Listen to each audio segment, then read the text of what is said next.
अस्सलाम वालेकुम। अस्सलाम वालेकुम। दुरूद शरीफ पढ़ना।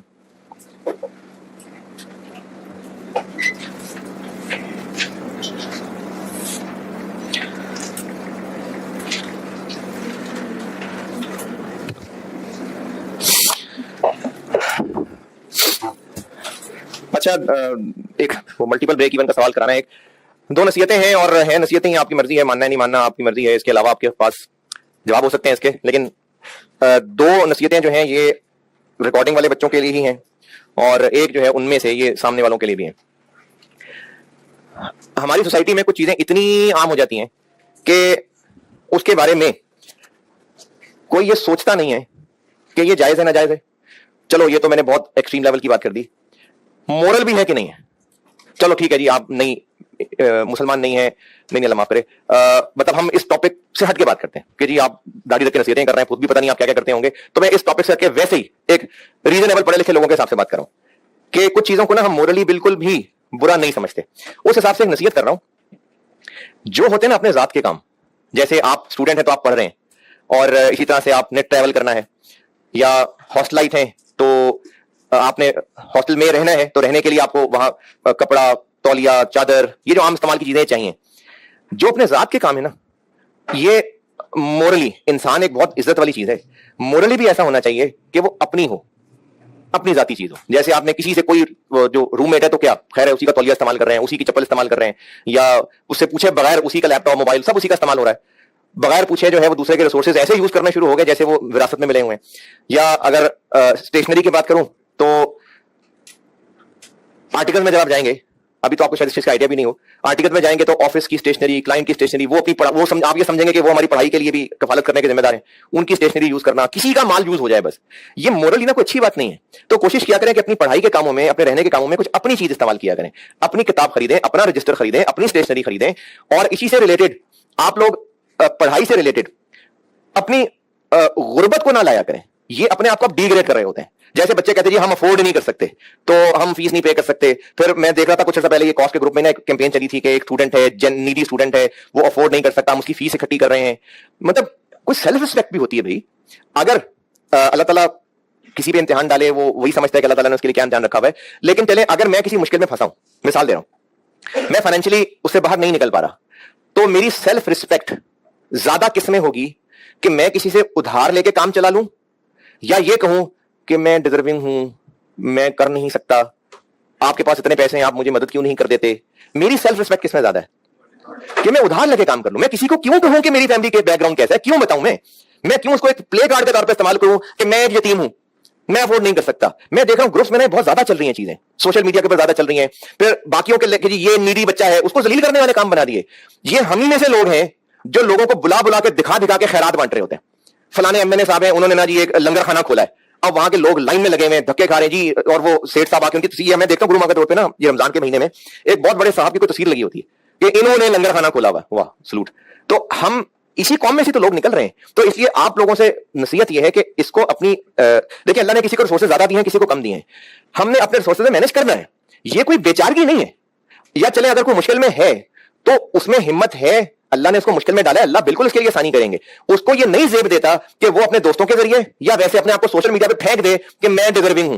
क्या कर रहे हैं यार, किधर सेल्फ रिस्पेक्ट है आपकी, क्या बनने जा रहे हैं कल को आप। ये तो आपने अपने अब्बू की जो मेहनत की कमाई थी, जो वो इतनी मेहनत कर करके आप लोगों को यहां तक सपोर्ट कर रहे हैं, आप उनकी तजलील कर रहे हैं।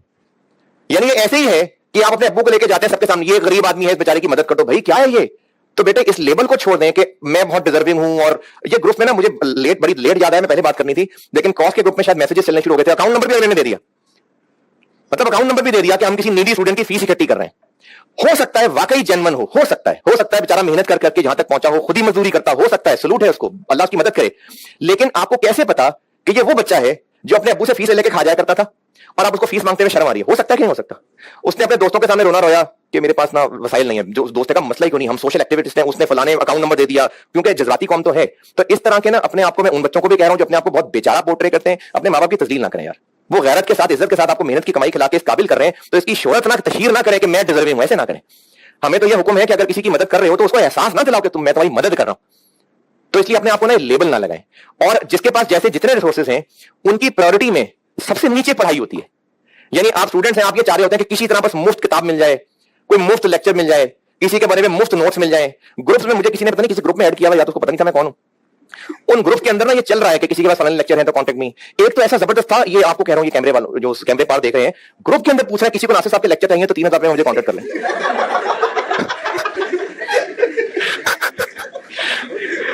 फिर मुझे एक बच्चे ने एक दफा मसला बताया कि सर मैं बड़ी मुश्किल से फाइनेंस कर रहा हूं, मैंने किसी को 2000 रुपए देके लेक्चर खरीदे थे, वो पैसे लेके भाग गया, फ्रॉड किया उसने मेरे साथ, मैं क्या करूं। तो आप लोग बस अपनी जिंदगी में ना प्रायोरिटीज में सबसे नीचे पढ़ाई को रख चुके हैं। इसमें मैं आपको ये जस्टिफाई नहीं कर रहा कि जो सॉफ्टवेयर होते हैं, ये जो विंडोज वगैरह, ये भी तो सब क्रैक वर्जन ही सब यूज हो रहे होते हैं ना, तो हर कोई ओरिजिनली माइक्रोसॉफ्ट से बाय क्यों नहीं कर रहा होता, इसकी डिटेल मुझे ज्यादा पता भी नहीं है। ये तो खैर मेरे ख्याल में कंट्री टू कंट्री शायद होता होगा, हो सकता है मैंने कहीं सुना था कि ये जो पायरेटेड वर्जन होते हैं ये भी एक प्रोडक्ट ही होते हैं मार्केटिंग के लिए, क्योंकि इसमें कुछ लिमिटेड फैसिलिटीज होती हैं, तो जो खरीदने वाला होता है वो फिर कहता है अच्छा मैं और ज्यादा खरीदूंगा। मैं इसकी डिटेल में नहीं जा रहा, मुझे नहीं पता, माइट बी टेक्निकली रॉन्ग, लेकिन हमारी एज अ स्टूडेंट ये कोशिश हो रही है कि बस किसी तरह मुफ्त में कुछ मिल जाए। इससे आपको नहीं अंदाजा होगा, लेकिन पढ़ाई की वैल्यू गिर जाएगी आपकी नजर में। तभी तो लोग पास होने को प्रेफर ही नहीं कर रहे हैं। 2-3 महीने तक धक्के खाते हैं, किसी तरह मुफ्त में कहीं से किताब मिल जाए, मुफ्त में कहीं से रजिस्टर मिल जाए, कहीं से किसी का बचावा उठा के हम रजिस्टर उठा के ले जाए, वो यूज करना शुरू कर दें। सेल्फ रिस्पेक्ट लाएं मेरे बच्चों, आप अपने लिए पढ़ाई कर रहे हैं। आप जब अच्छी पढ़ाई कर लेंगे, अच्छा स्टेबल करियर बन जाएगा, बहुत कुछ सीख जाएंगे, किसका फायदा हुआ है? आपका हुआ है ना फायदा। तो वो जो आप टिकटॉक के ऊपर और बहुत सारे और एप्स के ऊपर अपना वक्त जाया कर रहे हैं, अच्छा इंटरनेट सारे मोबाइल पे यूज करते हैं ना, पैकेजेस कराए होते हैं या सब मुफ्त में होता है? ये इंटरनेट की सर्विस कहां से मिलती है? सांस के साथ आ रही होती है, कहां से मिलती है? खरीदना पड़ता है ना। तो चला जी वो वाईफाई है, भाई वाईफाई क्या, वो है तो पैसे ही जा रहे हैं ना उसके, तो कितने पैसे महीने एवरेज इंटरनेट के लिए चाहिए हैं? अगर बहुत अच्छी स्पीड चाहिए और बाकायदा किसी जो अच्छे इंटरनेट प्रोवाइडर्स हैं, क्योंकि मोबाइल वालों की तो वो नहीं है, अच्छी स्पीड नहीं होती है, तो अगर ये पीटीसीएल मेरा बड़ा अच्छा एक्सपीरियंस रहा है, वतीन का बड़ा अच्छा एक्सपीरियंस रहा है, और भी हो सकते हैं इंटरनेट प्रोवाइडर्स, अगर आप इनका अच्छा कनेक्शन लेते हैं, और वो डिपेंड करता है 10, 15, 20 जितने भी जाना है, 5 पे रहना है, कितनी तकरीबन महीने की कॉस्ट पड़ जाती है। और अगर मोबाइल वाले तक है, मोबाइल डाटा तक 1000 रुपए तक लग रहा है ना।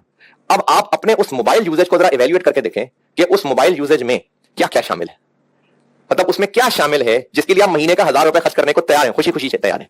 मुझे ना बताएं, खुद अपने आप को सोच के देख लें कि आपके इस मोबाइल यूजेज में जिस पे आप 1000 रुपए खुशी खुशी खर्च करने को तैयार हैं, उसमें क्या शामिल है, वो आप खुद असेस करके देखिए। लेकिन आपको है अभी तो कुछ ठीक ही है, लेकिन मुझे शाउट करना पड़ रहा है, जब मुझे ऊंचा बोलना पड़ रहा है। उसने आवाज ऊंची तो की है, लेकिन मुझे खुद फील हो रहा है कि मैं ऊंचा बोल रहा हूं है। बाद में देख लीजिएगा, अभी वो पता नहीं क्या बोल रहा था। हाँ, वो जो रोज के 1000, रोज के नहीं सॉरी, महीने के 1000 खर्च करने को तैयार हैं, उसमें आपकी पढ़ाई से रिलेटेड कितनी डेवलपमेंट हो रही है ये आपको बहुत पता है। और किताब कितने की है? 1500 रुपए की। 1500 रुपए की किताब इतनी महंगी हम कैसे खरीदेंगे है? अरे वैसी 1500 मुंह से निकल गया यार, किसी की 2500 वाली भी हो सकती है, 1200 वाली भी हो सकती है। तो ये हमारी वो प्रायोरिटीज हैं जो नीचे गिर गई हैं, उसकी वजह से ना मोरल वैल्यूज डाउन हो रही हैं। अब आपकी सारी बातें जो बता रहा था, उनमें एक नसीहत तो ये करनी थी कि मेरे प्यारे बच्चों, अपने आप को ना डिग्रेड मत करें, अपने वालिदैन की तजलील मत करें, और सोशल मीडिया के ऊपर दोस्तों के ग्रुप्स के अंदर अपने आप को ना ये मत कहलाएं कि मैं डिजर्विंग हूं, नीडी हूं। ये क्या है भाई डिजर्विंग नीडी हूं? किसी को ज़कात भी देनी होती है ना, और उसको ज़कात लगती हो, अगर वो सफेद पोश हो, वो किसी को ये भी नहीं कहता जाके मुझे ज़कात लगती है। तो आप स्टूडेंट्स की सेल्फ रिस्पेक्ट बहुत गिर गई हुई है सोशल मीडिया के जरिए। पूरे कैंपेन्स चलनी शुरू हुई सोशल मीडिया के ऊपर। एक नीडी बच्चा था, वो एंटर हुआ, रिसेप्शन वाले ने उसके साथ ऐसे बदतमीजी की, वो बेचारा यतीम था, रिसेप्शन वाले ने उसे बदतमीजी की। क्यों तजलील कर रहे हैं उस बच्चे के वालिदैन की? तो अपने आप को भी और अपने दोस्तों को भी नीडी कह के ना उनकी तजलील मत करवाइए। अगर वाकई कोई बेचारा मुश्किल में है, उसके लिए कोशिश करें। बहुत सारे बच्चे हैं जो वाकई नीडी होते हैं, नीडी से मुराद यह है कि कुछ करना चाहते हैं। मैं पढ़ाई के मामले में उस बच्चे को नहीं नीडी समझता जो पोटेंशियली कुछ नहीं करना चाहता, जिंदगी में कुछ करना ही नहीं चाहता, लेकिन वो कहे मैं क्या करूं, चलो पढ़ लेता हूं, आया कि जी वो अब्बू मेरे अफोर्ड नहीं कर सकते तो आप फीस दे दें। ये नहीं है नीडी, ये नीडी नहीं है। जिसमें वाकई पोटेंशियल हो और वो वाकई चाहता हो, अल्लाह बना देते हैं, उसका बन जाता है उसका बंदोबस्त। तो अपने आपको तजलील मत करें। एक नसीहत तो ये करनी थी, ये तो बहुत सीरियस नसीहत थी जो मुझे बहुत अच्छे से मेरे दिल में जमा हुई थी, चलो मैंने कहा चलो आज कर देता हूं। दूसरी नसीहत करनी थी, है तो थोड़ा लाइटर साइड पे, मैं आपको फाइनेंशियली इसकी रीजन समझाता हूं। मान गए तो ठीक है, नहीं तो मैं तो कुछ कह नहीं सकता। ये जो किताबें हैं आप लोगों तक जो पहुंचती हैं, मुख्तलिफ टीचर्स के नाम से किताबें मशहूर हैं। चलो मैं कॉस्ट की क्लास में खड़ा हूं तो मैं कॉस्ट अपनी बात कर लेता हूं। जो उस टीचर के स्टूडेंट्स होते हैं वो तो वो बुक्स खरीद लेते हैं, यानी मेरे तकरीबन सारे स्टूडेंट्स हैं वो बुक्स खरीद ली। इसी तरह से मार्केट में है मशहूर बुक्स हैं, ये नान साहब की है जी, आसिफ साहब की है, उनकी सब बुक्स बिक रही है ना। इस तरह से ये बुक बनती कैसे होगी है? कभी सोचा इस पे? प्रिंट होती है, इसके अंदर रॉ मटेरियल क्या लग रहा है? इंक है, पेज है, उसका कार्ड गत्ता है। तो ये कहीं बैठ के कोई हाथ से तो नहीं छापता होगा, कोई प्रिंटिंग प्रेस होगा, उसके खर्चे होंगे। अच्छा, वो जो प्रिंटिंग प्रेस होगा वो बिजनेस है या बच्चों की खिदमत खल्क के लिए बनाया, वो जिंदगी बिजनेस है। और आप कॉस्ट पढ़ रहे हैं, अभी डिसीजन मेकिंग पढ़ेंगे, एक बिजनेस को बल्कि सीवीपी पढ़ रहे हैं, उनको ब्रेक इवन करने के लिए जितने लोगों की वहां तनख्वाहें जुड़ी हुई हैं उनके आगे, अच्छा उन्हीं में से किसी के भी आप बच्चे हैं, उन सबकी तनख्वाहें जुड़ी हुई हैं। हो क्या रहा है कि उस प्रेस के खर्चे हैं, उन्होंने आगे वो किताबें सेल करनी है, और चूंकि किताबें इवेंचुअली तो बच्चों के बेनिफिट के लिए बनाई गई हैं। मैं आपको सच्ची बात बताऊं, मैं चूंकि मेरी भी किताब है, इतनी रिमार्केबल अर्निंग नहीं होती है मेरी किताब से कि मैं कहूं जी मेरा तो घर इससे चल रहा है। मुनासिब हो जाता है, लेकिन कोई ऐसी नहीं जिसके लिए मैं इतना टाइम लगाऊं। मुझे बहुत मेहनत करनी पड़ती है किताब के लिए, और मेरे से मुराद ये है जो भी टीचर किताब लिख रहा है उसको बहुत मेहनत करनी पड़ती है। ये किस लिए हो रहा है? मैं कॉस्ट की किताब नहीं, मैं कॉस्ट तो कब से पढ़ा रहा हूं, मैं इसकी किताब नहीं लिख रहा था। लास्ट टाइम मैंने सोचा कि मैं लिख लेता हूं, क्योंकि सवाल बहुत इधर उधर फैले हुए हैं। कई सवालों में कहते तो ये वाली गलती, ये वाली गलती, तो मैंने बड़ा सा टाइम लगा के, मुझे ही पता है मैंने उसके लिए, मेरी फैमिली को पता है मैंने उसके लिए क्या क्या किया है, उन्होंने कितना सेक्रीफाइस किया है, किताब लिख दी आपके लिए। इतनी मेहनत, एक चार्टर्ड अकाउंटेंट हूं, सीनियर चार्टर्ड अकाउंटेंट हूं, इतनी मेहनत, इतने टाइम की कीमत इतनी सी नहीं बनती है जो मैं अर्न कर रहा होता हूं। तो इसलिए ये सारे टीचर्स बच्चों के लिए कर रहे होते हैं। टीचर ने एफर्ट कर ली, टीचर का तो चलो आपके साथ खुलूस जुड़ गया, लेकिन वो जो पीछे पूरा प्रिंटिंग प्रेस है उसकी तो फाइनेंस ही है ना, उसका तो बिजनेस है। अब हो क्या रहा है ग्रुप्स के अंदर कि फलानी बुक का पीडीएफ है तो शेयर कर दे कोई, या तो वाकई कोई कॉलेज या कोई पब्लिशर आपको 2 प्रोडक्ट सेल करता हूं और ये कहता हूं कि ऑनलाइन चाहिए तो ये है, फिजिकल चाहिए तो ये है। लेकिन क्या हुआ, मैं देख रहा हूं ग्रुप्स के अंदर वो यार कोई अदनान साहब की किताब के ना पीडीएफ भेज दे। अब पीडीएफ भी क्या है, किसी शहजादे ने हिम्मत करके तस्वीरें खींच के वो जो स्कैन करके कर लेते हैं, वो तस्वीरें खींच के बेचारे ने बड़ी मेहनत लगाई होगी उसने, अब उसने वो बना ली और ग्रुप्स में वो रुल रही हैं। इससे आपको आइडिया नहीं हो रहा, लेकिन आपके लिए उसकी वैल्यू गिर गई। दूसरा, अब जब सब जगह ये किताबें इस तरह चलेंगी तो वो जो प्रेस वाले छापते थे वो छापना बंद कर देंगे ना। उनको क्या फायदा इससे? जब उनकी किताबें बिकेंगी नहीं तो प्रेस को क्या फायदा इससे? बंद हो जाएंगी किताबें बननी बंद हो जाएंगी। पढ़ लो किताबों से, बस पढ़ लें किताबों से, आप कर लें शेयर किताबें। आईकेप की बुक्स अब आती हैं नहीं, अपलोड होती है ना।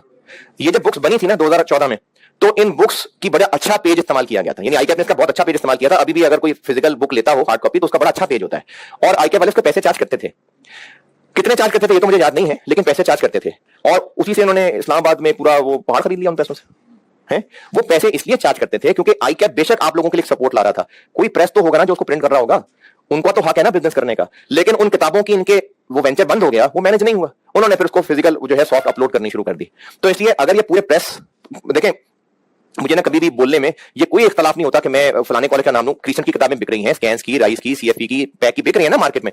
फायदा मेनली आप है, मैं आपको इसलिए बता रहा हूं क्योंकि मैं बकवास बातें कर रहा हूं, लतीफे सुना रहा हूं। जो आप नहीं इंटरेस्टेड तो यार उठ के चले जाओ, नहीं एग्री कर रहे हंस रहे हो तो चलो उठ के चले जाओ। लेकिन मेरी as a teacher, as a writer, जितनी मेरी मेहनत इन्वॉल्व है ना, मेरी उतनी नहीं है इससे रेम्यूनरेशन। यानी इतनी कम होती है किताबों से टीचर की इनकम कि वो कहें कि ना भी हो तो कोई मसला नहीं, इतनी कम हुआ करती है।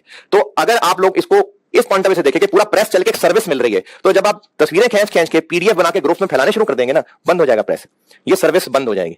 तो इसलिए सिर्फ मोरली बता सकता हूं कि ये काम ना किया करें, अपने ऊपर पैसे लगाएं, अपनी किताब खरीदें। जब आप 1000 रुपए महीने के इंटरनेट पे लगा रहे हैं और वो भी जो काम कर रहे हैं वो आपको भी पता है, तो फिर 1500 रुपए बुक पे भी लग सकते हैं, अफोर्ड हो सकता है, किया जा सकता है, मैनेज करेंगे तो आपको उसकी वैल्यू पता चलेगी। इसी में एक और दूसरी नसीहत करनी थी जो फिजिकल वालों को भी करनी थी और रिकॉर्डिंग वालों को भी करनी थी।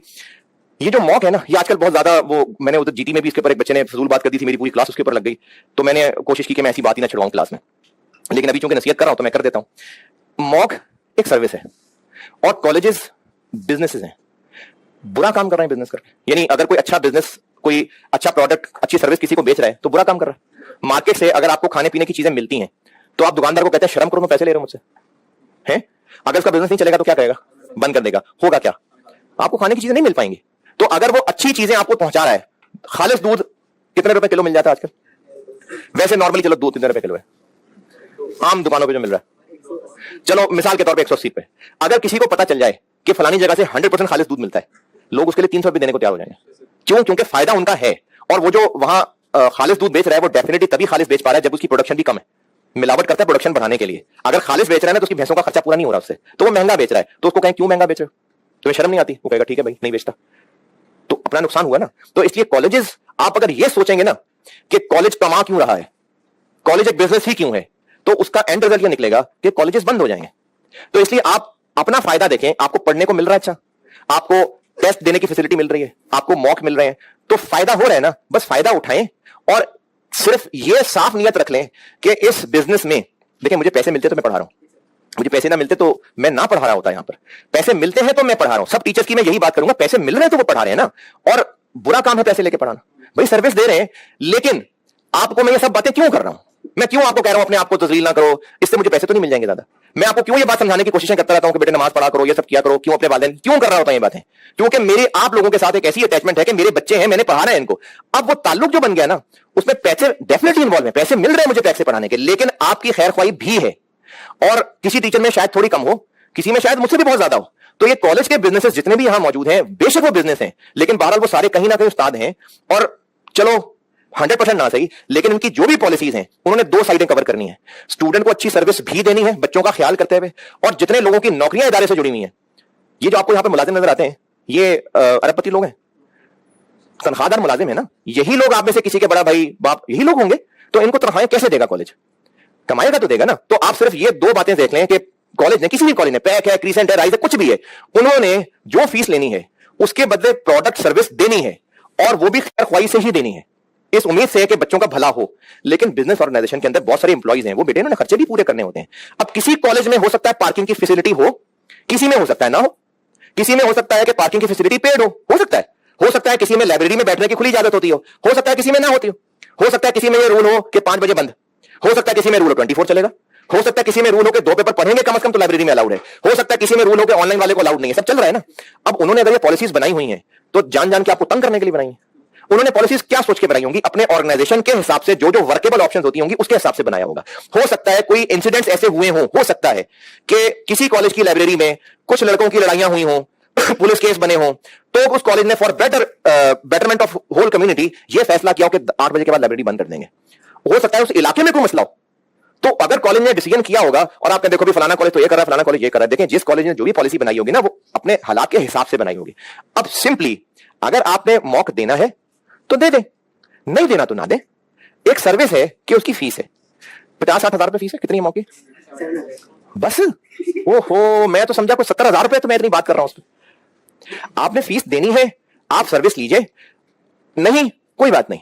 लेकिन ग्रुप्स के अंदर ये शोर मचाना नहीं, हमारा हक है और हमें ये कॉलेज की जिम्मेदारी है ये फैसिलिटी प्रोवाइड करना, और कॉलेज को ये भी होना चाहिए, कॉलेज को ये भी करना चाहिए, कॉलेज को फिर सलाद भी दे देना चाहिए साथ है, फिर साथ सलाद, रायता सलाद भी दे देना चाहिए साथ, हर एक को टिश्यू रोल भी दे देने चाहिए कि वॉशरूम जाए तो टिश्यू रोल को प्रोवाइड होने चाहिए। ये तो आपकी सोच है ना कि क्या क्या होना चाहिए। ये भी होना चाहिए, ये भी होना चाहिए। चेयर जो है ये चेयर्स नहीं रिक्लाइनिंग होनी चाहिए, ताकि अगर हम पढ़ते हुए थक गए तो ऐसे होके ना ये ऐसे टांगे कर लें। ये होना चाहिए, होना चाहिए कि जब हम वहां दरवाजे पे पहुंचे तो हमारे पास वैले पार्किंग भी होने चाहिए, होना चाहिए। अगर है तो यूज कर लें, अल्लाह का शुक्र अदा करें। अगर नहीं है कोई बात नहीं, जो है उससे अपनी फैसिलिटी लें और अपने फायदे के लिए यूज करें। लेकिन जब आप शोर मचाना शुरू करते हैं ना कि ये भी गलत है, ये भी गलत है, ये भी गलत है, इस नेगेटिविटी से फायदे नहीं होते हैं लोगों के, होते नुकसान ही है, और उसके अलावा एनवायरमेंट में नेगेटिविटी अलग से फैल जाती है। तो जिन्होंने मौका देना होगा दे दीजिएगा। जिनको लगता होगा कि फीस क्यों पैक वाले चार्ज कर रहे हैं, नहीं करने चाहिए, कॉलेज ए तो नहीं करता, कॉलेज बी भी नहीं करता, कॉलेज सी जो है वो 1000 रुपए करता है, ये 700 रुपए कर रहे हैं, जो भी है हर कॉलेज ने अपने हिसाब से पॉलिसीज बनानी है। बहुत सारी चीजें देखते हैं, सिर्फ आपको नहीं देखना, हर चीज को देखना है, उसके हिसाब से पॉलिसीज बनती हैं। एक्सेप्ट करते हैं तो ले लें, नहीं है तो छोड़ दें। इस पे कैंपेनिंग ना किया करें, इस पे शोर ना मचाना शुरू कर दिया करें। ग्रुप पे मैसेजेस इतने रश भर जाते हैं, हाँ एग्रीड, यस, हाँ कोई तो है जो आवाज उठा रहा है, मैं तो हमेशा से आवाज उठाई है, करते करते पता लगा 25 मैसेज तो इसी के ऊपर हो गए थे। मैं जिम्मेदार हूं आपको पढ़ाने का, मेरे लिए मुझे हायर किया हुआ कॉलेज ने, और ज्यादा पढ़ा रहा हूं क्योंकि डिमांड ज्यादा थी, ज्यादा पढ़ा रहा हूं। गुलबर्ग में डिमांड थी, जीटी में डिमांड थी, पढ़ा रहा हूं। जब बूढ़ा हो जाऊंगा बिल्कुल बोलने के काबिल नहीं रह जाऊंगा, डिमांड कम हो जाएगी, पढ़ाना कम कर दूंगा नेचुरली।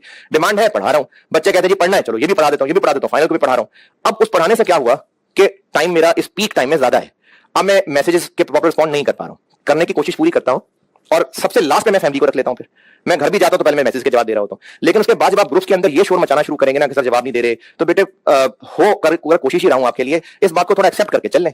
अगर आप लोग ये समझेंगे कि सारी दुनिया परफेक्टली सिर्फ आप ही के लिए काम करने वाली है, जब आप रिसेप्शन पे आए तो रिसेप्शन वाला फौरन आपसे बात करने के लिए अवेलेबल हो, तो फिर ये परफेक्ट नहीं है सब दुनिया के अंदर। हमें दुनिया के अंदर रहना है और पॉजिटिव रहना है, नेगेटिविटी से बचना है। तो इसलिए पढ़ाई के ऊपर पैसा खर्च कर लें, अपने आप की तजलील मत करें, और कॉलेज पे साफ गुमान रख के चल लें। ये बदगुमानी ना करें कि सारे कॉलेजेस वाले चोर हैं और वो सब पाकिस्तान से पैसा बाहर लेके जा रहे हैं और आपको वो लूट रहे हैं। ये बदगुमानी मत करें। अगर ब्रेक इवन सेल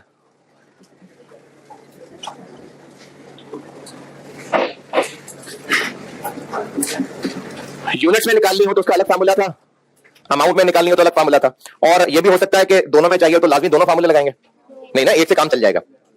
कल जो सवाल किया था उसमें ब्रेक इवन का आंसर क्या आ गया यूनिट्स में?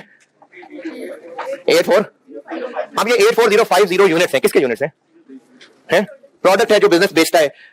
तो अगर बिजनेस एक से ज्यादा प्रोडक्ट्स बेचता हो तो फिर ब्रेक इवन हर प्रोडक्ट का अलग अलग जानना पड़ेगा या कोई भी प्रोडक्ट बिक जाए चलेगा? अलग अलग ना, क्योंकि हर प्रोडक्ट की मार्केटिंग टीम अलग है, उनकी एफर्ट्स अलग हैं। अब वो जो सारे प्रोडक्ट्स हैं वो कमा के तो बिजनेस के लिए लाएंगे, तो फिक्स खर्चे किन्होंने पूरे करने हैं? उनमें से किसी एक ने करना है, सब ने करना है। तो अब अगर एक से ज्यादा प्रोडक्ट्स हो तो ब्रेक इवन कैसे निकलेगा ये बता रहा हूं। एक तो काम इसमें ये होगा चले थोड़ी सी अंग्रेजी लिख देता हूं जो कहा है।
ये मैं थोड़ी सी बस अंग्रेजी कहानी बता रहा हूं कि अगर एक बिजनेस एक से ज्यादा प्रोडक्ट बेचता है तो प्रोडक्ट्स अलग अलग हैं तो उनकी सेल और वेरिएबल कॉस्ट तो अलग अलग मिल जाएंगी, लेकिन फिक्स्ड कॉस्ट ये मोस्टली कंबाइंड ही होंगी।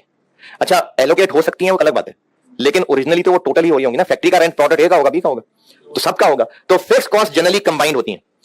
अब जब जनरली कंबाइंड है और प्रोडक्ट एक से ज्यादा है तो फिर इसका हल ये होगा कि ब्रेक इवन चाहिए तो होगा हर प्रोडक्ट का अलग अलग।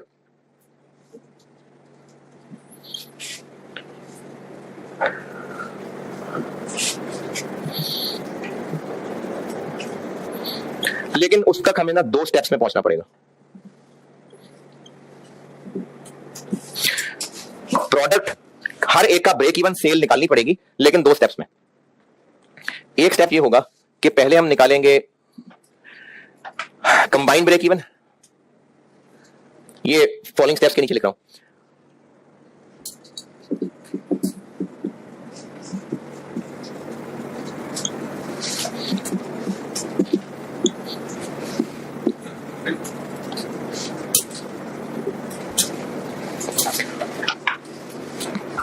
और उसके बाद जैसे इसका आंसर आ गया 1 लाख यूनिट्स। अब वो 1 लाख यूनिट्स किसके हैं? ए के हैं, बी के हैं, दोनों के कंबाइन है, लेकिन टीम्स को तो अलग अलग बताना है। तो फिर दूसरा स्टेप ये होगा कि इस टोटल को तोड़ना पड़ेगा प्रोडक्ट वाइज।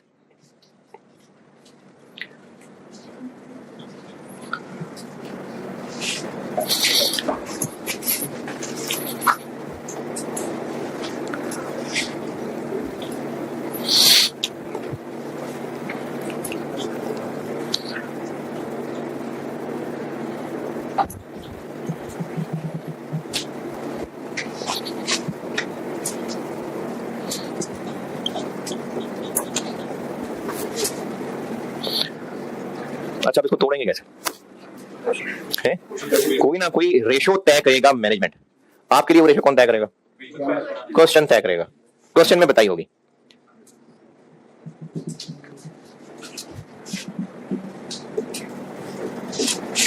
कोई ना कोई रेशो होगी जो मैनेजमेंट ने डिसाइड की होगी।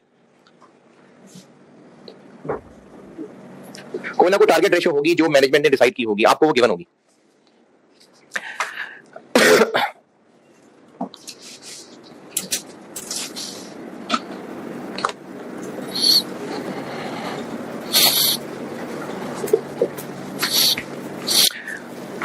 अंग्रेजी लिखें जल्दी, फिर फॉर्मूले पे आऊं।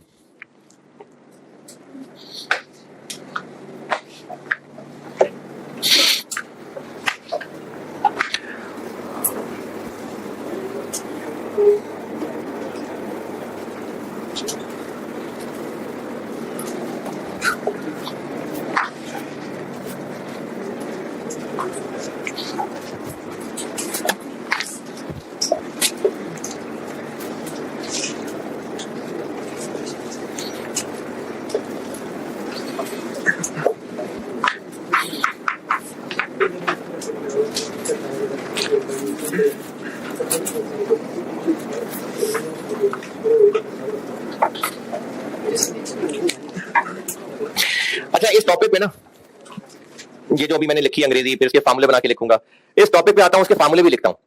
इससे पहले आपको मैं दो चीजें समझाना चाह रहा हूं और वो मिसालों से समझाऊंगा।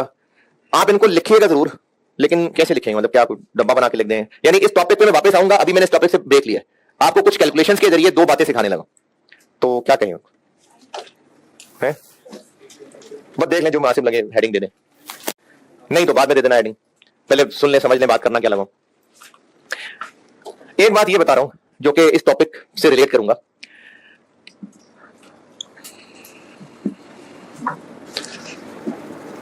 इसके यूनिट्स टोटल बेचे 4000 और इसके बेचे 6000। सेल प्राइस पर यूनिट थी इसकी 80 और इसकी थी 150। टोटल सेल्स वैल्यू क्या बनी? 320,000 और 900,000। ये टोटल यूनिट्स ए और बी का ब्रेकअप कितना है अगर रेशियो या परसेंटेज देखें तो? 40-60।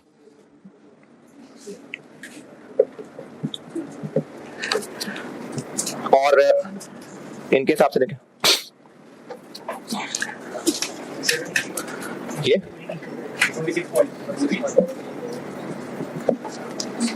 रेशियो चेंज क्यों हो गया? सेल प्राइस फर्क है। अगर ए और बी की sale price per unit same होती तो इन दोनों यूनिट्स की जो रेशियो होती, रेवेन्यू की भी वही रेशियो होती। इसकी रेशियो 40-60 है। अगर सेल प्राइस दोनों की 100 रुपए होती तो जो फाइनल रेवेन्यू का आंसर आता वो भी 40-60 ही होता। ये कोई बहुत नई डिफरेंट बात। तो इसका कंक्लूजन ये है कि मल्टीपल प्रोडक्ट्स की यूनिट्स की जो रेशियो है और जो सेल रेवेन्यू की रेशियो है वो डिफरेंट होगी अगर उनकी प्राइसेस डिफरेंट है ना, या कुछ और अल्फाज जो आपको ठीक लगे। बस जो बात समझानी चाहिए वो आपको समझा दी, अब अपने आप को समझा लें। दोबारा मैंने ये समझाया क्या है। मल्टीपल प्रोडक्ट्स हैं, इनकी क्वांटिटीज की जो यूनिट सोल्ड की जो आपस की रेशियो है और जो इन यूनिट सोल्ड की टोटल सेल्स वैल्यू की जो आपस की रेशियो है, ये रेशियो फर्क क्यों होगी? क्योंकि इनकी सेल प्राइसेस डिफरेंट हैं। तो मल्टीपल प्रोडक्ट्स के यूनिट्स सोल्ड की आपस की रेशियो टोटल सेल्स रेवेन्यू की आपस की रेशियो से डिफरेंट होंगी अगर सेल प्राइसेस इन प्रोडक्ट्स की डिफरेंट है। तो एक ये कंक्लूजन बताना है।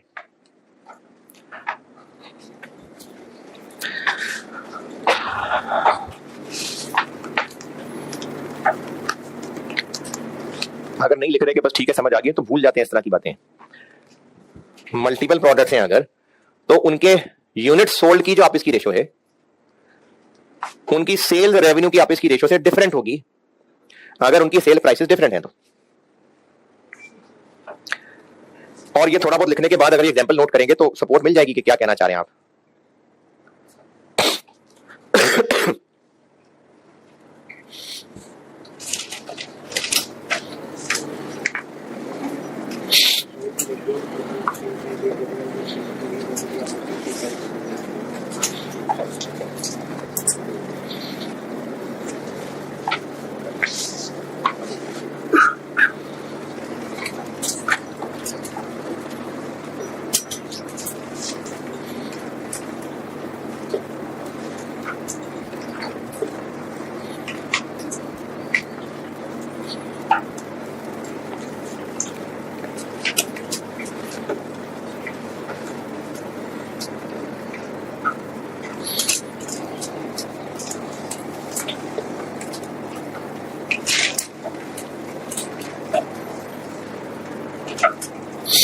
कितना अच्छा लगेगा।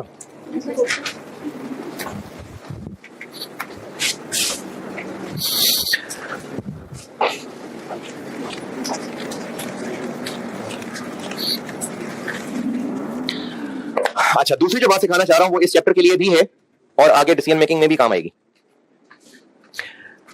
दो मिसालों से समझाता हूं। टोटल सेल्स है 70,000 units, comprising of product A and B in a ratio of ये, और सेल प्राइस है A की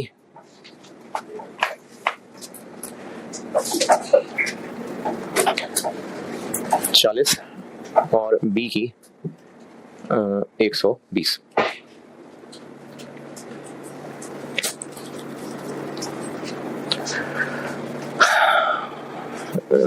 नहीं 7, ये क्या बना 160, नहीं 100 है 120 नहीं 100।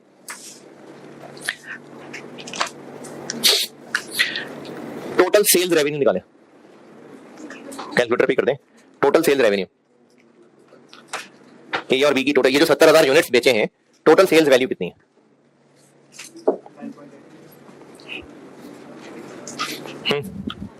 9.8 मिलियन। 70,000 में से ए कितने हैं? कैसे करूं? 3/7 पे किसी को एतराज, शर्म आनी चाहिए वैसे एतराज हुआ तो, और इसके साथ मल्टीप्लाई कर दिया 40 को, और 70,000 में से बी कितने हैं? 100, कितना बना? 52000000। ऐसे ही करना था ना, ए के यूनिट्स और बी के यूनिट्स निकाल के प्राइस मल्टीप्लाई करना था। चले एक और काम करके दिखाता हूं। इसमें से 70,000 कॉमन ले लें, ब्रैकेट के अंदर क्या रह जाएगा? 40 रुपए 3/7 प्लस 100 रुपए इंटू 4/7, और सॉल्व करें। ब्रैकेट क्या बना? ब्रैकेट का आंसर क्या आया?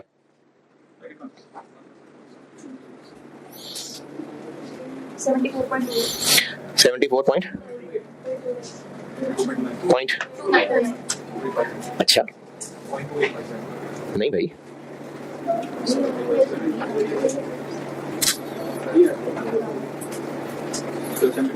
अच्छा चले ठीक है 74.29 चले, और इसका टोटल आंसर यही है। वो राउंडिंग ऑफ हो गई है, वरना यही आएगा।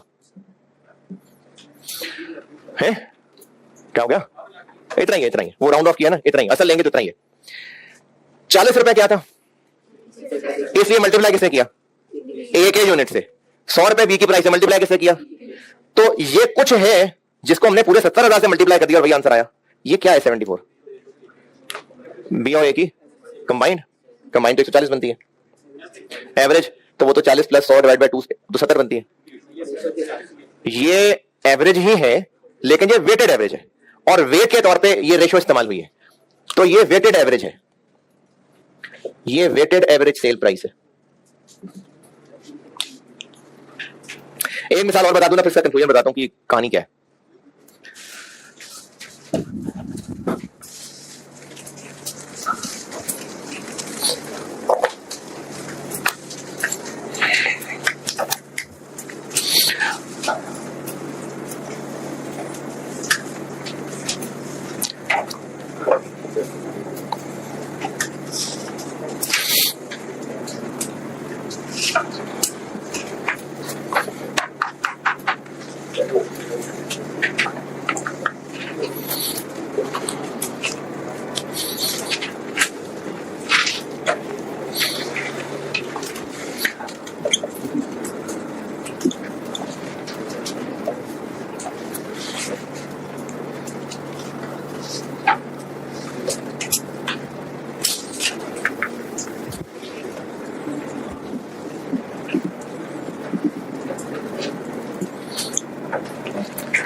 टोटल वेजेस बताएं। टोटल वेजेस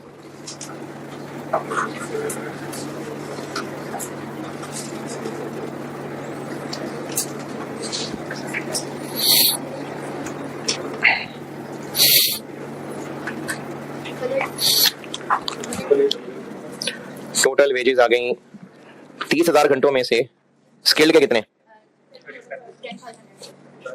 और पर आवर उसका 400, और 30,000 में से सेमी स्किल्ड के कितने हैं? 240 वाले। 888 डबल ज्यादा लग गया, चलो जीरो ही था खैर। अच्छा, इसको भी अगर ऐसे ही 30,000 को कॉमन ले रहा, 30,000 को ले लेते हैं कॉमन, तो अंदर रह जाएगा 400 इंटू 35% प्लस 240 इंटू 65%, ये चीज 30,000 इंटू 296 इज इक्वल टू 400 और 240 तो समझ आती है कि इनका वेज रेट है। 296 क्या है? Weighted average wage rate.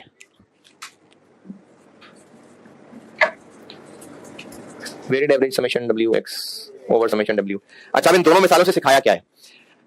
अगर एक पॉपुलेशन में से कुछ पे एक रेट और कुछ पे एक रेट लगना हो, तो ये भी कर सकते हैं कि पॉपुलेशन के टुकड़े कर लें और रिस्पेक्टिव रेट लगा दें, या फिर वेटेड एवरेज रेट पूरी पॉपुलेशन पे लगा दें। अब चाहे वो यूनिट्स हैं, चाहे वो आर्स हैं, रिपीट कर रहा हूं, अगर एक पॉपुलेशन पे कुछ हिस्से पे एक रेट और कुछ हिस्से पे एक रेट लगना है, तो ये भी कर सकते हैं कि उस पॉपुलेशन के हिस्से करके रिस्पेक्टिव रेट्स लगा दें, या फिर उन रेट्स का वेटेड एवरेज कर लें और वो वेटेड एवरेज रेट पूरी पॉपुलेशन पे लगा दें। और ये वेटेड एवरेज के लिए वेट क्या यूज करना है? जो उस पॉपुलेशन को तोड़ने वाली रेशो थी। ये दोनों मिसालें समझ आई? हाँ, तो मेरे अल्फाज कॉपी करने की बजाय अपने आप को अपने अल्फाज में समझाएं।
क्या बात दोबारा बता दो, मैंने ये बताया। अच्छा, ये समझ आई मैंने क्या? तो बस अपने आप को समझा लो। द टोटल आवर्स दे, द टुकड़े टुकड़े दे, द टुकड़े टुकड़े जोड़ दे, द आंसर दे। दोबारा बता रहा हूं, अगर एक टोटल पॉपुलेशन में से कुछ हिस्से पे एक रेट, कुछ हिस्से पे दूसरा रेट लगना है, तो इस पॉपुलेशन के टुकड़े कर लें और रिस्पेक्टिव रेट लगा दें, या फिर इन रेट्स का वेटेड एवरेज करके वो एवरेज टोटल पॉपुलेशन पे लगा दें। सेम आंसर आएगा। अब चाहे यूनिट्स सेल प्राइस की बात कर लें, आवर्स वेज रेट की बात कर लें, ये आगे मल्टीपल क्वेश्चन में होगा ऐसा।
ठीक है, लिख ली कहानी। अच्छा, वो नसीहतों में टाइम इतना निकल गया, मैं फार्मूले लिख देता हूं। सवाल उसका कल करा दूंगा। पॉज करना जरा। ये सब नोटेड? अच्छा, ये जो सब बता रहा था ना, इसकी क्या हेडिंग देनी है वो आपकी मर्जी है। मैं बस चाह ये रहा था कि आपको ये दो चीजें बता सकूं। एक मैंने बताया था कि रेशो चेंज हो जाएगी, और दूसरी बात ये बताई है कि ये वेटेड एवरेज वाली। अब इस सबका इससे कनेक्शन क्या है? बिजनेस में मल्टीपल प्रोडक्ट्स बेचने, लेकिन टोटल फिक्स कॉस्ट कंबाइंड है। तो पहले टोटल ब्रेक इवन कंबाइंड ही, ये बता दूंगा। चले अब इस टॉपिक पे आ गया वापस। फार्मूले लिख देता हूं, सवाल मैं कल करा दूंगा, फिर 5 पेपर के सवाल करा दूंगा। कोशिश थी कि सवाल करा के होमवर्क दे पाता, लेकिन नहीं हो सका।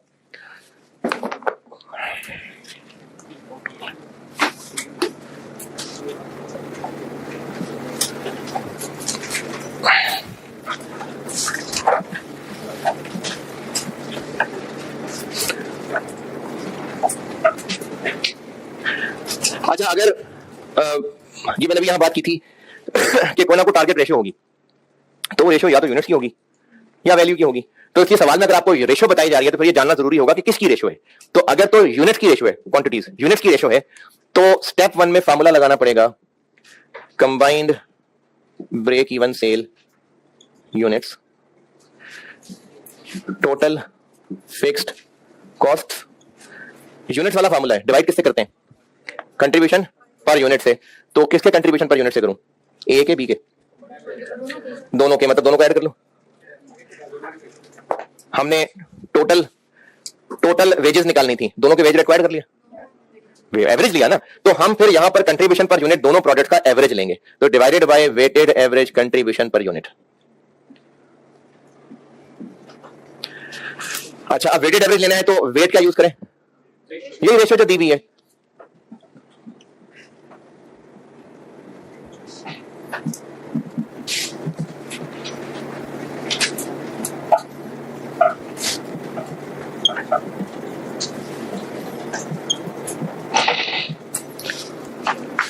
कंबाइंड ब्रेक इवन कैलकुलेट हो गया, लेकिन हमें तो प्रोडक्ट वाइज चाहिए। तो फिर इस कंबाइंड, अच्छा इसका आंसर आ गया 1 लाख यूनिट्स। अब उनको ए और बी में तोड़ना है कि ए के कितने, बी के कितने। तो वो जो यही रेशो दी हुई है, इसी रेशो में तोड़ लेंगे। तो स्टेप 2 ये हो जाएगा कि calculate product wise break even sale units में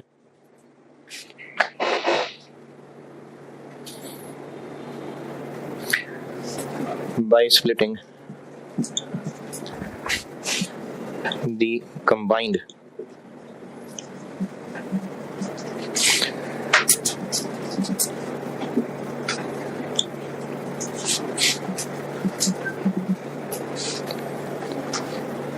अच्छा, यही वाली ये, इसी को इस्तेमाल करके तोड़ देंगे।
ये नोटेड?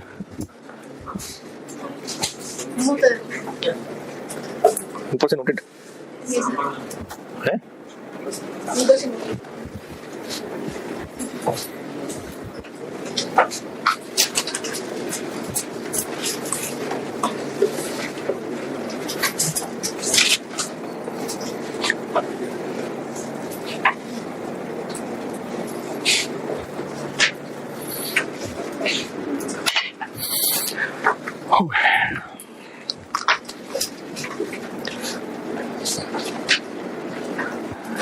रेवेन्यू मतलब सेल्स अमाउंट। अगर रेवेन्यू को टारगेट रेशियो रखा गया है तो फार्मूला लगेगा अमाउंट वाला, यूनिट्स वाला नहीं लगेगा। और अब डिनोमिनेटर में क्या आ जाएगा? वेटेड एवरेज CS रेशो, और उस वेटेड एवरेज CS रेशो को कैलकुलेट करने के लिए वही जो टारगेट रेशो दी हुई है वो वेट इस्तेमाल हो जाएगी। और एक बार